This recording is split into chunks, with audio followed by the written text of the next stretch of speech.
హరి ఓం శ్రీ గురుభ్యో నమ. మిత్రులారా, మనం ఈరోజు రాజధాని 29 గ్రామాల్లో ఒక గ్రామమైన ఐనువోలు గ్రామాన్ని సందర్శించాం. ఎందుకంటే ఇక్కడ రామాలయం ఉన్నది. ఆ రామాలయానికి తూర్పు వైపున ఒక పెద్ద షెడ్డు పర్మనెంట్గా నిర్మాణం చేయాలని అక్కడ ఉన్న రామాలయం కమిటీ కుర్రవాళ్ళు భావించారు.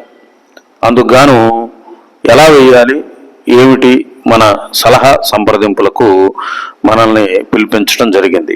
ఈ రామాలయంలో ఉన్నటువంటి విశేషం ఏమిటంటే, ఇక్కడ వేప చెట్టు, రావి చెట్టు, జమ్మి చెట్టు 3 కలిసి ఒకే భాగంగా ఆవిర్భవించినాయి. ఇదొక విశేషం. అలాగే ఈ కనిపిస్తున్నటువంటి బిల్డింగులు కూడా మనం కట్టించినవి. నా వెనకమాల ఆ చెట్లను మీరు చూడవచ్చు. అయితే వారి యొక్క సందేహాలన్నింటినీ కూడా మనం నివృత్తి చేయటం జరిగింది.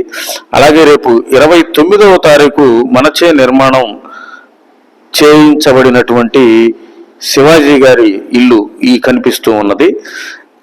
ఆ ఇంటిని కూడా సందర్శించడం జరిగింది. ఎంతో అద్భుతంగా ఈ నిర్మాణం వచ్చింది. నాకు ఎంతో ముచ్చట వేసింది. ఎందుకంటే మనం ప్లాను ఇవ్వటం వరకే మన బాధ్యత. దాన్ని వాళ్ళు చక్కగా నిర్మాణం చేసుకోవటం, ఎప్పటికప్పుడు మనల్ని సంప్రదించటం అనేది చేస్తూ ఉంటే అద్భుతమైనటువంటి సలహాలు ఇస్తూ మంచి విజువలైజేషన్తో వారికి మనం సలహాలు ఇచ్చి ఆ ఇంటిని అద్భుతంగా చేయగలుగుతాం. అట్లాగే శివాజీ గారు కూడా ప్రతిదీ మనల్ని సంప్రదించి ఈ ఇంటిని అద్భుతంగా నిర్మాణం చేశారు. గ్రౌండ్ ఫ్లోర్ వరకు మీకు వీడియో తీసి పెట్టడం జరిగింది.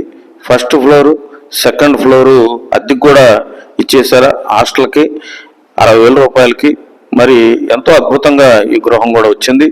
ఇప్పుడు మనం చూస్తున్నటువంటి ఈ గృహం మనం పర్యవేక్షణలో మనం మార్కింగ్ ఇచ్చినదే. వీరు కూడా ఒక స్లాబ్ అయిపోయింది, 2వ స్లాబ్ వేస్తున్నామండి, దర్వాజా మార్కింగ్ కూడా ఇవ్వండి అని చెప్తే 2వ స్లాబ్ కూడా అయిన తర్వాత మీకు చక్కగా ఫోన్ చేయండి, వస్తాను, వచ్చి చక్కగా ఈ ఒక వరుస గదులు కట్టించి ఎక్కడ ఏ దర్వాజా పెట్టాలి, కిటికీ పెట్టాలి, ఇవన్నీ కూడా చెప్తానని వారితో చెప్పడం జరిగింది. ఇదిగో వెనకాల కనిపిస్తున్నటువంటి 2 బిల్డింగులు కూడా మన పర్యవేక్షణలోనే నిర్మాణం చేసుకున్నాయి. మీ గృహ నిర్మాణాల వాస్తు ప్రకారం కావాలనుకుంటే మన సిద్ధాంత్ గారిని సంప్రదించండి.